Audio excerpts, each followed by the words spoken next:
Welcome in, ladies and gentlemen, to the Let's Talk Sports Fantasy Football Show, the first of the regular season. We finally have football tonight. I am Ryan Larrison, at FTP on Twitter, writer for Rotoballer, and Yards Per and expert ranker for FantasyPros. I'm joined today, as always, by my brother, Matthew Larrison, at Larrison Bets on Twitter, host of Let's Talk Bets. Matt, you ready to talk some actual, meaningful football today? Yeah, I'm almost getting sick of talking. I'm ready to watch. I'm ready to get this stuff going, but we got some more stuff to discuss. So this is the big times now. Yeah, 100%. And we're not going to mess around. We are going to quick hit a lot of this analysis because we want to get you guys as much information as we possibly can. But we are also taking questions, as always, during our Q&A segments. Farquad, greatest show on turf. I knew he was going to be the first one to show up. About time we saw you, Farquad. Oh, he's been lingering. Don't you worry. It's just it's football time now. So we're ready to get those questions in. If you have any, let me know. I'll add them from the comments to the show so that way you guys can get them answered. And I agree, Farquad. Let's go. Plug the sponsor real fast. Underdog Owners Box, promo code LTS. Use it. You get up to a $100 price match off of your first deposit. Best ball is over. Went to live this morning, which was super exciting. Now I can look at all my teams in the live section instead of the finish section. And but that doesn't mean you don't use these apps. Both of them provide daily fantasy, weekly fantasy, whatever it is that you want to bet on. You can parlays, the whole nine. These guys got you covered. Use promo code LTS. Get up to a $100 price match. Matt, anything before I dive into my rankings that you want to talk about before we get going? Well, we've got a Thursday night game tonight, and if you're looking at fantasy level betting, don't be afraid to almost, I guess you could say, tease some of these plays that they give you on these sports books. I just took a bet today, under 350 passing yards for both Goff and Mahomes. It's very difficult to get those numbers, that high of a passing yard number. I think Mahomes did it twice last year, maybe three times. I think it could be a high-scoring game, but still, it's a lot of yards. They're still giving that to you as an option, at least on DraftKings.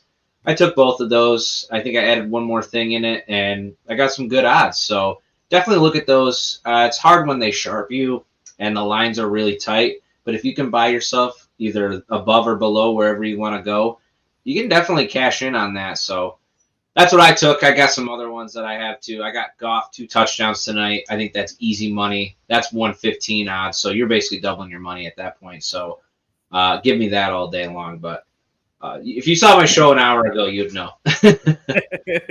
Which is great. A good transition. If you're watching this on my new YouTube channel that I started, I'm going to talk to Matt privately about putting the betting show on there as well. Because the betting is the core of fantasy football. It's just a different type of betting, but Matt knows the good parlays, the over-unders, that type of stuff, which is incredibly important for fantasy.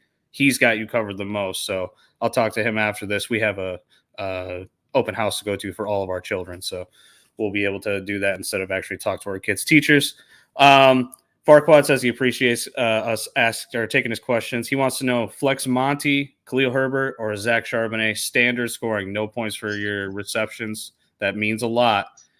I'm going Monty. I think he's got the best shot at a touchdown out of all these guys. Herbert is a close second because that matchup is very good, but because there's no pass catching help with this format, give me Montgomery to lead the way tonight against Kansas City. Yeah, I feel the same way. If it wasn't standard, I'd take Herbert all day long. But Charbonnet is kind of a wait and see. I think he will be pretty prominent not far too long from now, but I don't want to do it on the first week, especially if I have Monty and I can use him. Monty's going to be the guy they're going to establish the run with tonight. They're going to need him because Gibbs will definitely be out in the flat, making catches and things like that. So definitely Monty here. I'll go Monty. Yep. Totally agree. Thank you for the question, Farquad. Let us dive straight into the rankings, guys. So this is the website you guys can follow. I also put it into the description of the show if you want to go check these rankings out yourself. But I'm just going to throw them up on the screen real quick.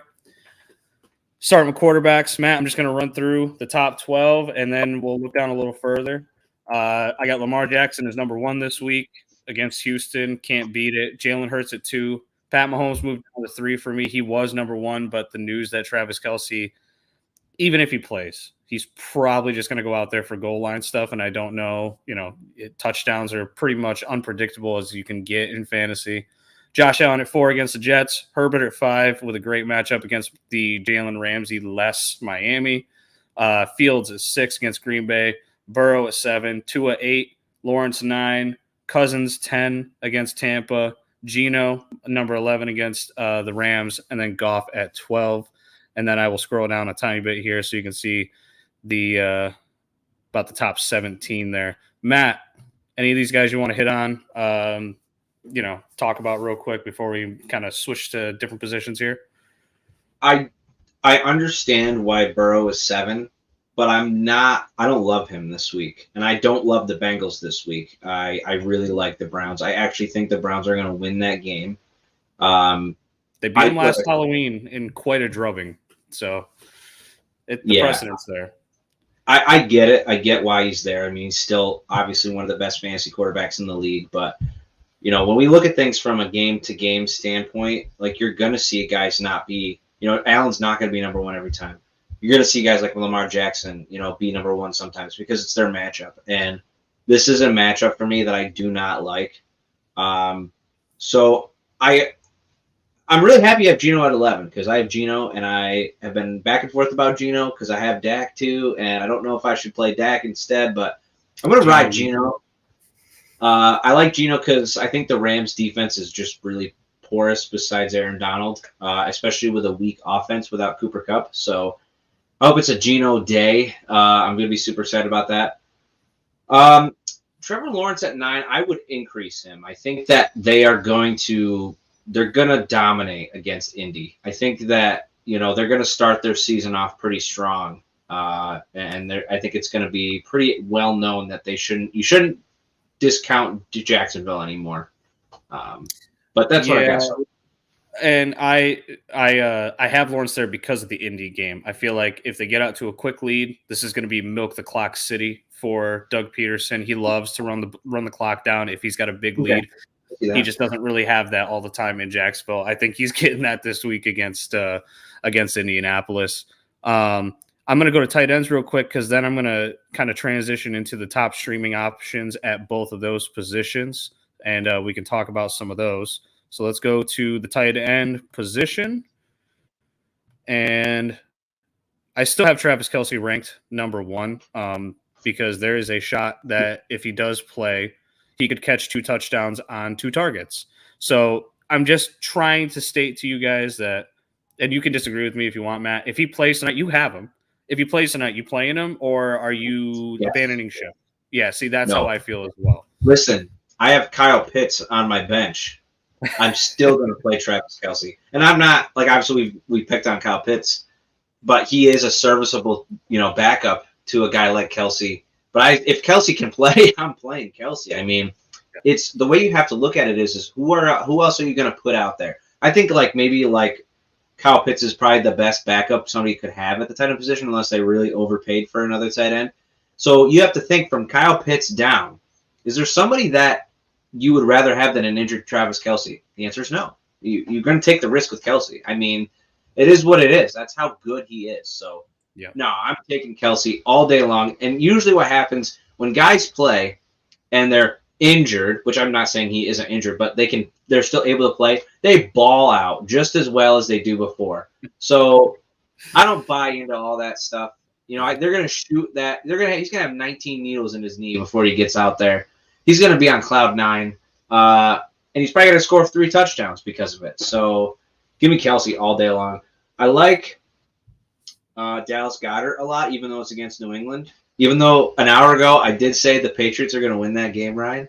I didn't watch the betting show. I watched the AFC show, and you said that they were going to beat. New England was going to beat Philly, so it's okay. It's fine. It's the wild. No, Philly is a much better team. It's the week 1 wild card, baby. That's how it goes on week 1. We lost the Steelers a couple years ago. It was pathetic. So that's my wild card game. But I like Goddard a lot just because it doesn't. He's kind of almost matchup. He doesn't need a matchup to do well. He's just, always involved in that offense. So I love Goddard. Juwan Johnson at 10. I see what you did there. You threw Juwan Johnson in there. Tennessee is not good, in my opinion. I don't like Tennessee. So And they're I like even Juwan worse Johnson. against the tight end. Like, that defense didn't improve from last year in terms of moves they've made, and they had a really hard time stopping the tight end last year. And he is the most likely number 3 to 4, depending on what running back plays, a target on the offense. That defense isn't going to pay attention to Juwan Johnson at all. He's going to be wide open all day. That's my closest thing to a touchdown lock for a streamer this week at the tight end position is Juwan Johnson. Yeah, Kyle Pitts at 11. I actually might have him a little bit lower depending on who's behind him, because Carolina, people do not look at Carolina's defense. They are top 5 defense. They are a strong defense. Pitts has still had struggles. He's coming back off of that injury. It might take him time. Also, Desmond Ridder is, how I feel about that situation. Mm-hmm. So he's really tough. I mean, people draft him because they expect him to be a top-tier tight end, but, this kind of matchup is really tough for him. So I can see why he's at 11, but I could see him being a little bit lower than that too, honestly. And you got Schultz at 12 and Laporta at 13. I was just going to talk about Laporta. It's a wait and see for me for Laporta, but it might not be very long that I have to wait. I think that he is probably going to fit in really nice with that offense. And Schultz, same thing with Schultz. I mean, he's phenomenal. And we're going to talk about some streaming options. I left Laporta off only because I went to go look at his ownership percentage, and it's well over like the 60% mark. So I can't really give you him as a streaming option because he's most likely not there. But I feel like he's a guy that if you can get him, if Kelsey sits, there's only one other guy that's on this list that's ranked higher. That's Tyler Higbee, that I would want to stream, that's readily available off the waiver wire over Laporta if you have to replace Travis Kelce. Unfortunately, they're going to take this crap right up to game time. So if your waiver system has a time on it, you're kind of SOL, unfortunately. You got to make your choice. But man, dude, the matchup is great. The opportunity is phenomenal. I love what he's got.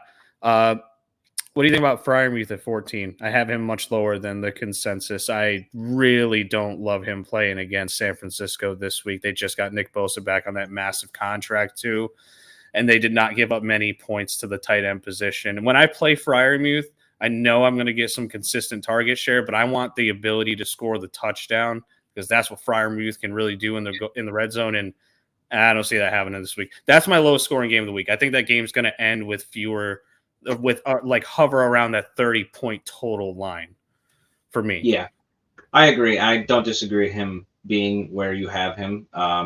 It's just Pittsburgh did well on offense at the end of the season last year, but San Francisco, they can get confused about the quarterback all they want, but their defense is always consistent, always strong. They compete with, teams like Philly for the best defense in the NFL. I don't know. It's just the reason why he's there is because all of the Steelers players are at a question right now because of how good the defense is for the Niners. They're definitely hard to pick and play right now because of that matchup. So I get it. I am surprised that Dolchich is as low as he is for you because, one, it's the Raiders, and two, his connection with Wilson. I just feel like that's – and also probably no Judy. So Judy has been practicing. He practiced again today, which is a little worrisome for my hope that Dolchich will have a very hot start to the year.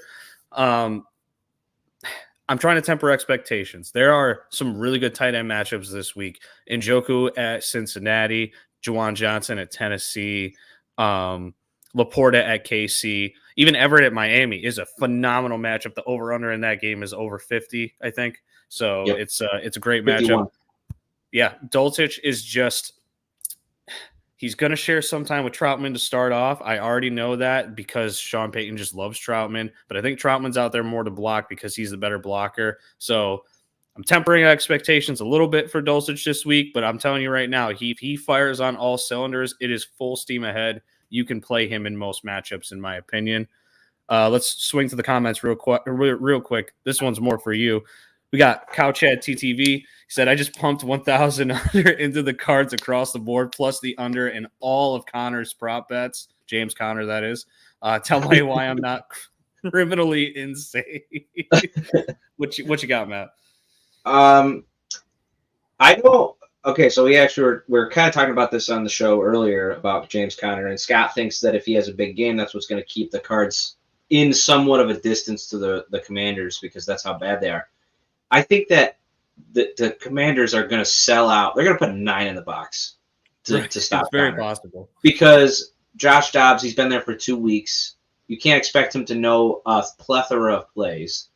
It's just hard for me to believe that Connor's going to be able to have a huge game when the defense is that's their number one target is to stop him and make them throw. That's really the thing. They want to make them throw. So I don't know what the under is at for Connor's props, but if it's like 55 yards or something, I'm taking the under, honestly, because I don't know how confident I am that he can eclipse that. He might get the touchdown that the Cardinals score or something along those lines, but I would not feel confident. And that was one of the hesitations I had with Connor taking him in fantasy is because he is going to get all of the punishment from all these teams because the Cardinals are not going to try to have a balanced offense because they just handed the keys over to this offense to a guy who hasn't been there for 2 weeks. And Josh Dobbs' skill level is either the same or as good as Colt McCoy, and they let him walk. Clayton Tune, same thing. Like, they're not even trying to build a rookie up. They're just like, hey, let's just throw this guy who's been in the league for a while and, kind of call it a day. So until Kyler Murray gets back, which they said he will play when he's back, I just don't know how much I can trust Connor. So I don't hate this. I don't hate it at all, honestly. 1,000 units, if that's what he's saying, that's a lot. Well, yeah, that's quite a bit. But I don't think you're insane either because I'm much higher on Connor than most people are. Don't look at last year because I was entirely too high on him. But I understand that defenses are going to do all they can to all out stop the run, make Josh Dobbs beat them. It's the smartest strategy you can have in the NFL if you're playing against a team like Arizona. But I think Connor's good enough to overcome that type of thing because he's going to get the targets. He's going to get more than enough carries to where, say he's only getting 3 yards a clip. He gets, 18 carries. It's not going to matter. He'll bust out a 10-yard run here and there, and he'll be able to find his way get a hole in the defense and find his way through. You can't. The Commanders are not a scary defense. Just because I think they're going to win this game pretty handily doesn't mean that the defense is scary. He says, I just think the Commanders' run D is their weak link, and he's not wrong. And if Terry isn't 100%, they aren't scoring either. I think that Washington will score, and I don't think they're going to have a ton of problems with it. And also, Terry McLaurin just practiced in full today. I just got that report right before we went live, so that's very encouraging for him. I still think he's going to be limited. But no, dude, I think you're good. Cross your fingers. Anytime you're betting on the Cardinals, it doesn't matter. You got to cross your fingers, my dude. Listen, the Cardinals had their meeting already about what they do at the end of the game, and it's not win. They've already had this conversation. So and I've watched the coach try to hype this team up. It's cringeworthy. So, yeah. 45 rush attempts in the game. That's right.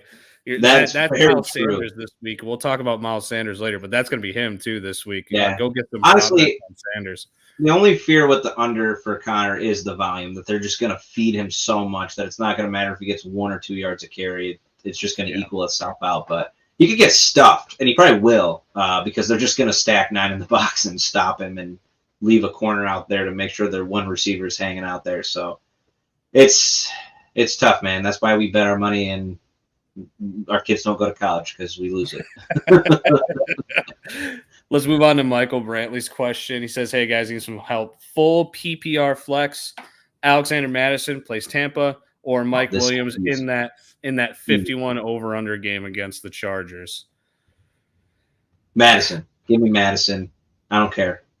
And you know how I feel about Mike Williams. I know, but I'm not going to help because I'd play Mike Williams. I don't love Madison's matchup this week. I think that game is going to be nothing but throwing. I don't care how bad Baker Mayfield can be at times. That defense for Minnesota is about as piss poor as it gets when it comes to pass protection. So I think this game, I'm betting the over on this game. completely. I don't care what the implied point total is for either team. Give me the over because it's going to go over the over. And I think this is one of the highest scoring games of the week, which means I don't see a lot of running from Madison, and he's going to have to find his way into the end zone to make you happy. While Mike Williams is going up against that Miami defense that was pretty much a sieve for wide receivers last year. And if you want to prop bet on a touchdown guy, pretty sure he's the one you want to go for this week if you're taking any on the Chargers. I mean, I could be wrong because this could be the 1 week Mike Williams has this 25-point game before he hits the IR bench again. But I don't like the inconsistency from Mike Williams. I think that's why I feel more confident. Well, and this is the thing, Chad. I think this is the week. Like, he is, to me, he's going to most likely do one. Well, he's obviously going to do one of two things. He's going to have a terrible week and score 2 points, or he's going to have the Sammy Watkins opening weekend and score 3 touchdowns. Like, the variance is so high that I would go with Mike Williams. This is a flex. If I'm playing my flex, I mostly want a guy that's going to give me the potential boom game than Madison, who I think his ceiling is capped this week against Tampa Bay, who is a stingy run defense, and that's been prevalent not just last year, but for past like 5 years. They've been really good against the run for fantasy. Playing Mike Williams is like flipping a 17-sided coin and hoping you get 17. You're rolling a D20 dice, and you're trying to get the 20, and you're most likely going to get the 1. Yeah, exactly. Cameron, would you guys rather flex Zay Flowers or Elijah Moore in full PPR week 1? This is a great question. I could go through my rankings here, but I always change these day to day. That's what most of us do because we're always thinking and trying to figure this stuff out together. I think I'm going Zay Flowers. Matchup way better. Houston, potential for a bigger game. OBJ is limited in practice today. We don't know what that's all about. Still no official diagnosis on that yet. Might be just light up Zay Flowers week 1 and watch it burn for the rest of the season. And I want to see what Elijah Moore's role is. That's what I want to see. Yeah, I have the confidence to flex. I started with Elijah Moore, but you might have convinced me to go Zay Flowers because I think Moore is going to be a huge part of the offense. And if Cleveland wants to beat Cincy this week, they're going to need to throw. And I think, obviously, you got Cooper. He's going to have probably a strong game. But Moore is their number 2. I mean, if you look at the team itself, the structure, he's their number 2 receiver. But Zay Flowers, especially if OBJ's not there, he could be well utilized. I mean, when Lamar Jackson was there, his favorite target was Andrews because it was short over the middle kind of stuff. And that's exactly what Flowers is going to do as well in the slot. So he's probably going to get a ton of work. I'll probably lean Flowers, but man, that was a tough question. That is a really tough one. I love it. Week 1 is always the worst, man, trying to figure this stuff out.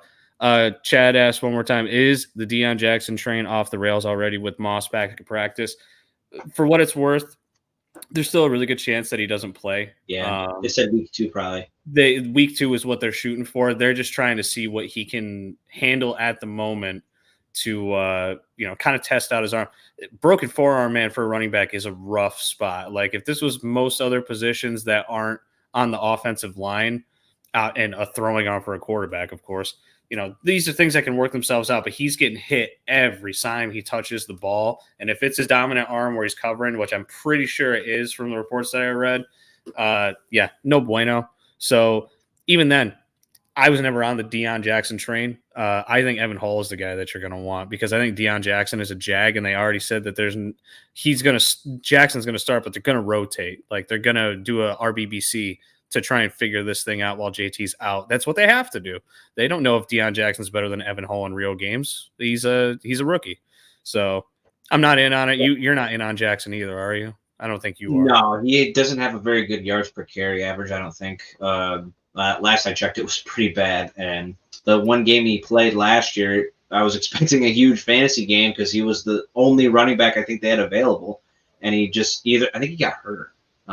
So I think that was he had his chance. I mean, he did. And he's still on the team. Obviously, he's going to be the starter, I guess you could say. He's really the third guy they wanted to use. But as soon as Moss comes back, he's already the number 1 on the depth chart. They like him a lot. So, and he actually had some success with Indy as opposed to when he was with Buffalo. So, until JT comes back, it's going to be Moss all day long. I don't even know if I'd play Deion Jackson this week if you like flex him. I don't really love him being able to do a whole lot even against the Jags, honestly. So Pretty sure I'm he's I'm, outside. I'm going to stay away from Deion. Yeah, I'm pretty sure he's outside my top 36 as well. So there's other guys that you can play, in my opinion. Daniel, pick 2 full PPR: James Cook, Gibbs, Mostert, Gibbs. Let's start with Gibbs. Antonio Gibson, and White. I'm assuming is Rashad White. I don't think you'd be asking about Zamir White because he's not going to get anything. Man, dude. Gibbs. Let's start with Gibbs. It's Gibbs. Yeah, Gibbs. Yeah, you have to play Gibbs. Like, there's no. You don't play Gibbs. You don't draft Gibbs in the first 3 to sit him. Like, I get the questions. Everyone's like, oh, but Montgomery's listed as the starter. I don't give a crap about depth charts. There's no team in the NFL other than San Francisco that has called their running back a weapon. They don't even call him a running back. They call him a weapon. That dude is going to be out there. He can get 10 targets, for God's sakes. We don't know. You got to play Gibbs. The matchup is too good. The point total is friggin' through the roof for this game. Like, I think it moved down a point because of Kelsey. Most of the time when you lose a star player in a game, the over-under plummets by like 3 It actually went the point for Kansas City went down. I think it went down 3 points over the last week. So they're a 4.5 point favorite now. I think the over-under's a little under 50, which kind of shocks me. Well, no, I'm sorry. I think it's a little over 50, actually. The over-under only went down. The implied total only went down by like 1. So, like, that's huge. Number 2, though, Matt, we got to figure this out. Like, he's got some great options. Give me Raheem Mostert, man. Give me Raheem Mostert over James Cook. I'm surprised by that. Over James Cook. Listen, I love James Cook. I think he could be a top 10 fantasy running back if Buffalo wants to run the football. That's really the biggest question. Are they going to do that or are they not? We got to see it first before we can really get super excited about it. Mostert is the lone man. I know Devontae Shane is back and he'll probably get some time in there, but Mostert had a good season last year and he was healthy. I think he only missed maybe 1 game, if that. He had over 1,000 yards. And Jeff Wilson's on the IR. It is time to feed the Mostert train, man. I think he's going to have a huge game against a porous Chargers run defense. I love it. And Mike McDaniel's a great, coordinator for running the football. So I got Mostert in my flex, and I'm just licking at the chops. I'm so excited for that one. Yeah, I feel it. I think I would also do that. I will say A-Chain is practicing in full now. I don't see him giving the rookie a ton in the first week. I think he's going to get, 5-6 touches. Just kind of get him integrated. But are you with me that once we get towards like past the halfway point, this is the A-Chain show in terms of the guy you want to start on this roster? Well, when Wilson is healthy, when they're all healthy, all of them aren't startable because they use them so much in such a different way that it's really like you house one of these guys because you wait for one of the other ones to get hurt. And that's exactly what happened here with Wilson, and now Mostert's got most of the predominant role. Because really, those are the two that are going to soak up a lot of the running of the offense. A-Shane could potentially be a pass-catching back, which would definitely help him. But still, to be a successful fantasy running back, you got to have both. Like, you can't just be the one check-down guy. I mean, it's just not consistent enough. So for now, though, Mostert is a fantastic option. We'll probably be seeing James Cook by later on in the season. But Rashad White, man, he's another one that's just going to get fed a ton. He is definitely the clear-cut starter in Tampa. So, but for now, I'm picking Gibbs and Mostert. Yeah, the only reason I'm not picking White this week is the game I don't feel is going to be indicative of a ton of running. This is going to be a pass-heavy game. And as good as Rashad White is, and I think he's going to catch passes, you still want him to have a good rushing floor, and I don't think he's going to get enough carries to beat out Mostert this week in that high implied point total. Cameron, I'm going to get to your question in 2 seconds. Just got an update that the Chiefs have elevated Matt Bushman, who is a tight end, from their practice squad. If you don't know, most of the time when that type of stuff happens, that means that the player that's in question ain't playing. I don't think Kelsey's playing tonight. So use that for what you will. You're going to have to figure it out. Let Matt cry about it for a second because his roster in my league of record and his league of record has Travis Kelce. Cameron, let's get on to you, man. You guys rock. Thank you. No problem. I appreciate it. What do you guys think about the week 1 roster that he's got? He's got Burrow, Bijan, Brian Robinson Jr., Devonta Smith, Drake London, Goddard, Flowers, Baltimore DST. This is a 14 team. Yeah, that's tough. And then his bench is Javonte, Elijah Moore, Charbonnet, Jalen Warren, Zay Jones, Marvin Mims Jr. Your bench is awesome. I love Javonte. I love Warren. I love Marvin Mims Jr. as guys that you can have on your bench. I would play Javonte this week. Maybe not over some of the guys you have, but what I'm saying is, over Brian Robinson. They're playing Arizona, but I think Gibson's going to be. He might get 20 carries in the second half. Yeah, the volume is going to be there for Robinson this week, but on a regular basis, I think I'd probably go Javonte for sure. The only place I see that you're probably going to struggle a little bit is wide receiver. You know, if Flowers can hit really hard, I'm just nervous about Drake London. Desmond Ridder averaged 19 pass attempts per game when he was a starter last year, and they just spent a top 10 pick on Bijan. So I'm really nervous about the consistency of any pass catcher in Atlanta this year. But, of course, he could prove me wrong. Drake London is a phenomenal player. He's just in a bad situation. So usually talent wins out even regardless of situation. Just don't look at Kyle Pitts for that. I love it. I think your roster is good. This is solid for a 14-team league. Baltimore DST, you're going to be flipping defenses as you go through. So don't worry too much about the defense, but you've got a decent one for this week. And, of course, we got Farquad. We got to answer his question real quick. He says he has Kelce. He's got Schultz on his bench. And Taysom Hill is on waivers. Would you start Schultz if Kelce can't go? Absolutely. Yeah, absolutely. I'm not in on Taysom Hill right now. So too inconsistent. Schultz, he actually probably will be pretty consistent being a check down for Stroud. So I like Schultz a lot, actually. He's usually a starter for other people, so nice that you have him as a bench player. Yeah, absolutely. I've seen a lot of benches with Schultz as their tight end too, with some of these, shakier tight end ones. So that's a good one. Michael Brantley, real quick. Hey guys, want to grade my draft? 10-man full PPR league. Tua, Chubb, Ramondre, Tyreek Hill, Amon-Ra, Hawkinson, Madison, Commanders D, and Gano. I'm going to be honest with you. I don't factor kickers and defenses too much. I feel like they switch constantly.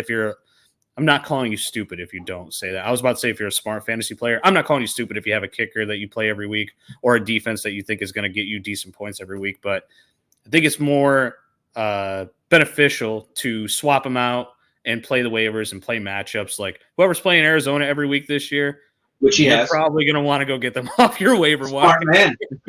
He's got the Commanders, so good on you for this week. In terms of the rest of your roster, I'm a big fan of Tua, and I think he's got a good opening schedule to really capitalize on his value. Chubb's my number 3 running back this year, right behind Eckler and CMC. I think Chubb is going to absolutely smash. He's really got the chance to be the number 1 running back in fantasy for, I think, the first time in his career. I don't think he's ever been the number 1 running back in fantasy, but he's going to get passes, or he's going to get targets more than we've ever seen before. He is the rock of that offense.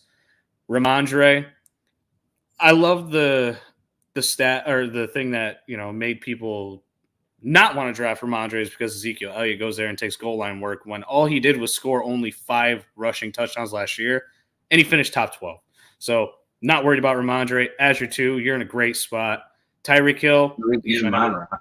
Yeah, Tyreek Hill and Ramon-Ra is amazing. Hawkinson is my number 2 tight end in all of fantasy this year. He was my number 2, even above Mark Andrews. That offense is going to throw the ball over 700 times, in my opinion, and you want Hawkinson, who is the bona fide number 2 target in that offense. And Madison, I'm very torn on Madison, but he's your 3, so I'm not going to say he's a great flex. Great flex. Yeah. I'm a little worried. He says that he agrees. D and kicker is usually streamed. Quick tipster, like Tanner said, kickers outside of the top 3, you can stream them. Defenses, you can stream them all. He's 100% correct. And then swing sculptors. I hit it and it didn't work. There it goes. Full PPR, Antonio Gibson or Addison. I'd go Gibson. Yeah, it's tough to trust rookies week 1. Wait and see for Addison. But the thing is, and I get the question, the matchup, like we talked about, phenomenal target. Well, I what's just the think, matchup for Gibson this week? yeah, He's got that's Arizona. the matchup is really good for Gibson, and I'm just a little worried about the snap share for Addison. There are other guys that are going to play there. KJ Osborne has been put on the depth chart as the 2. And I know I just kind of bashed on depth charts a little bit earlier, but it all changes and is fluid for certain teams. He is the veteran. He's acquired 85 targets or more the past 2 seasons with Thielen. So, like, he's going to step into a bigger role. Addison's going to be brought along a little bit slower. If he pops this week, you can probably play him every week. So watch for this week to see how he does. But I think you go the safer route with Gibson. Farquaad says Taysom Hill, no Kamara, and Miller is hurt. That's why give me Jamal Williams. He's going to get 25 touches that game. I get the Taysom Hill thing. It's just I don't think I've ever recommended him over another viable starting tight end like Schultz. And then Cameron says, thanks for the insight. Appreciate it. Absolutely. We got 10 minutes, Matt, so we're going to run through. Let's do it. Thank you for all the questions, guys. I appreciate it. I'm going to take this down real quick, and I'm going to run through the couple things we got. Let's go through the streaming options of this week. My top streaming options at quarterback, I got Derek Carr versus Tennessee and Sam Howell versus Arizona. If you want to get a little nasty, especially in these super flex leagues where you got to start 2 quarterbacks. Derek Carr, Tennessee was terrible against the pass last year, and like I said, their defense has not changed. They pretty much brought back the exact same personnel, and you're not going to get anything different when it comes to what they are giving up defensively. I don't care if Ryan Tannehill's back under center. It is going to be a slow, methodical game, but Derek Carr always thrives in domes, and he plays in a dome every single game this year except for one. I think he's going to come out strong week 1 and play, and I think he's going to finish right around inside that top 15, max out as a top 12 quarterback. And then Sam Howell, mainly I put him out here for super flexes. I want to incorporate that a little bit more when we talk about these because those leagues are getting super popular. But I'll put it to you this way. I'm playing Sam Howell over Anthony Richardson in a super flex this week. So that is my personal opinion. Arizona's defense is terrible. I think they're going to throw a ton to start the game out to try and get Sam Howell's feet kind of set underneath him as we get into tougher games throughout the season. So that's what I like there. You agree with those two, Matt? I love Derek Carr. You know how I felt about him. Yeah. Obviously, there's guys ahead of him that should be there for a reason, but I really like him to have a decent season this year for fantasy. He's just got everything set up for him now. He's got a better receiving core than he did when he had Adams, I think. That's what it is, what we're saying here. Comfortable dome, strong offense, good running backs to, establish. I had Jacobs too, I know, but better offensive line. Let's put that there too. Raiders did not do him any favors when he was there to have a good offensive line. Sam Howell better show up because this is the only game that he can show up and everybody feel pretty good about it. And if he doesn't, that is not going to be good for him. These are the ones you get done, especially when you're trying to prove yourself. So let's hope. Yeah, I understand that. And guys, in the comments, I see your questions. I'm going to get to them here as we kind of go through. I want to just kind of pound these out real quick. Tight end, streaming options. Tyler Higbee, I think it's the obvious one. He's probably not even streamable in most leagues anymore, but Kelsey news dropping just now. Give me Tyler Higbee if you get the chance. The matchup is too good, and he's going to get probably 10 targets. Juwan Johnson versus Tennessee. We kind of talked about him already, but if there's a touchdown prop bet for any of these fringe guys that I'm taking this week, it's Juwan Johnson. And then got a little even more nasty. Luke Musgrave. Hear me out. Musgrave, one of the favorite targets of Jordan Love throughout the entire preseason. And not only that, Christian Watson was downgraded to a DNP today. He's not going to play this week. He's got a hamstring injury. It most likely cropped up Tuesday. And they're not going to play him. They have a long season. They're not going to risk re-aggravating that injury, which, of course, we saw what happened with Cooper Kupp these past couple weeks. Rushman asked what Kelsey news. Basically, what happened is they elevated their practice squad tight end about 15 minutes ago, and it's kind of the writing on the wall. They're bringing him up to activate him for the game because Kelsey most likely will miss. Can't guarantee that. NFL is crazy. Andy Reid is even crazier. Don't expect a lot from Kelsey at this point, but most likely just make backup plans just in case. But yeah, I love Musgrave. I think he's going to get a huge target share. Romeo Dobbs also has a hamstring injury. He was limited today, but he did not practice the day before. Really up in the air there. That leaves no one. Musgrave might be the top target for Jordan Love in what is going to be a bad opening for Green Bay, I think, this week. So if you got to get nasty, go get Musgrave. Yeah, you got to be pretty desperate at the tight end position to have to do that because of how unproven he is. But I all the things you said are right there, though. They're going to need him without Watson, which is I got to look at Doe. I got Dubs in my dynasty league. I'm gonna have to throw him in. Yeah, if he plays, not a bad idea. DSTs real quick, we'll just bang them out. Washington against Arizona, we kind of talked about it already. Jacksonville is on a lot of waiver wires. They play against Indy. I think this is a game where they can capitalize on some turnovers. And Seattle at LA. Wouldn't have played him if Cup was there because I think the game would have been actually pretty competitive. But no Cup is no bueno, and I think they're going to absolutely smash in that game. So go get Seattle's defense if you don't have them. I'll run through these real quick. Sneaky starts. I got McKinnon against Detroit tonight. I think he's going to get an upgraded target share without Kelsey. A.J. Dillon against Chicago.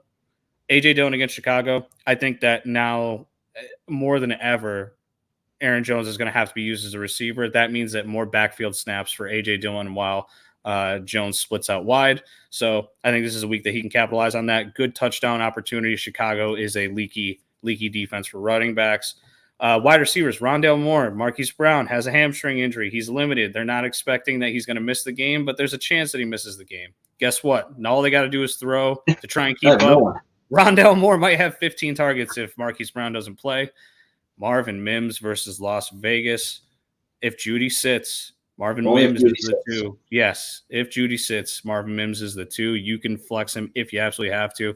And then Jaden Reed, I don't think I need to explain that one. We just talked about it. He could be the number 1 there. Should I go through waiver wire names? I'll just go through waiver wire names and then we'll answer questions and get out of here.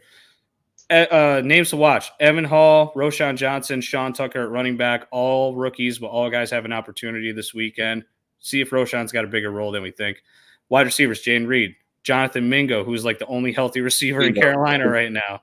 Puka, Nakua, one of the other only healthy wide receivers in L.A. Tank Dell, Robert Woods. I know that's gross, but if he leads the team in targets, no one should be shocked. He's a veteran and a good player. Luke Musgrave at tight end. Irv Smith, sneaky. And then Tyler Conklin. Listen, if Conklin can do anything against Buffalo, who's a good defense against tight ends, we might be short-selling his role in this offense this year. All right, Matt, let's just fire through these questions real quick. Full PPR, Allen, CMC, Diggs, and Pitts. He needs 2 flex out of Mixon, Ayuk, Dameon Pierce, Amari Cooper, Hollywood, and Judy. Who are your 2 out of those flex options from Mixon down? Mixon and Cooper. I don't love Dameon Pierce. I mean, I have him, but I don't love him, especially against the Ravens. Cooper, he's going to be their focal point, especially to try to beat the Bengals. They're going to need him. And then Mixon, I mean, with Burrow still kind of having an injury, they're probably going to try to rely on him a little bit more. I just think he gets a lot of volume. Hollywood, Judy, they're hurt.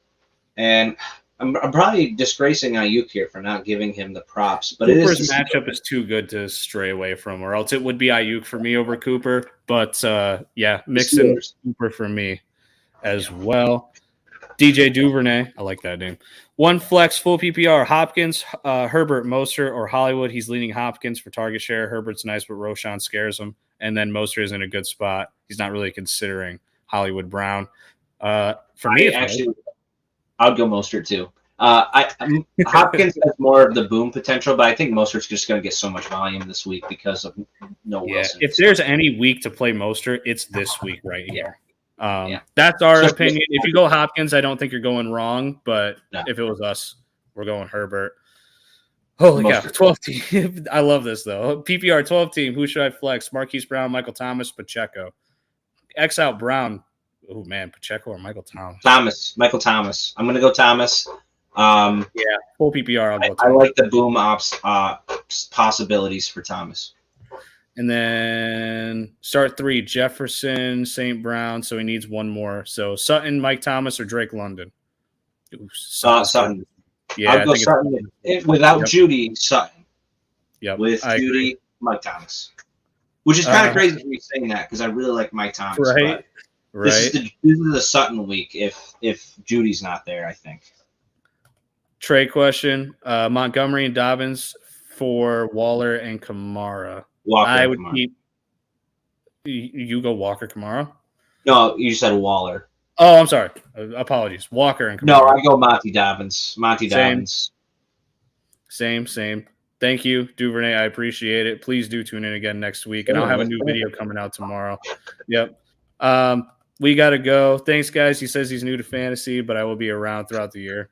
Not a problem. Not a problem. Oscar, if you got it, you better do it quick because we're going to wrap this up while you're getting it. Cedric asked why Montgomery and Dobbins over Walker Kamara. I'm not a Kamara guy. I'm worried about Jamal Williams being there. Kamara's already suspended for 3 games. Then once Kendre Miller is healthy, he's got to compete with not only Jamal Williams, who was the leading touchdown scorer last year in the goal line, but Taysom Hill gets goal line touches. Kendre Miller, who is kind of the Kamara replacement after he's gone. And then, the offense too, just the receivers. And also, I'm not a huge fan of Kenneth Walker because of Charbonnet. I think they're really going to use him a lot. Unfortunately, it's going to hurt him a lot. Yeah. P-Ron, Jamal Williams, Khalil Herbert, or Juju in the flex? Jamal Williams. Jamal Williams for now because he's the starter. But P-Ryan, watch out for P-Ryan. They've even said that he might be the starter. Too. He might be the starter for Denver at some point, even with Williams there. So totally agree. All right, gentlemen, I got to shut it down. Gentlemen, ladies, whoever's in the audience. Tomorrow I'm going to post my first official video on the YouTube channel that's not live. It's going to be my favorites and fades for the week. So go and check that out. I got the script. I'm going to try and record it tonight. So come back to the channel, check it out then. Thank you, everybody, for all the questions. You can check Matt out on the Thursday show, which is today, right before this one at 4 o'clock. We'll be back here next Thursday at 5, and then I'll be back on Sunday for the Off the Rails midday show to review some of this NFL content. Damn it. Hey, guys, which one would you sit? Diggs, Ridley, Lockett, Dotson? Lockett. Yeah, it's tough. It's tough. That's tough. Between Lockett and Dotson. What a hell of a crew you got, my dude. That's amazing. All right. We're out of here, guys. Thanks for joining us. Take care.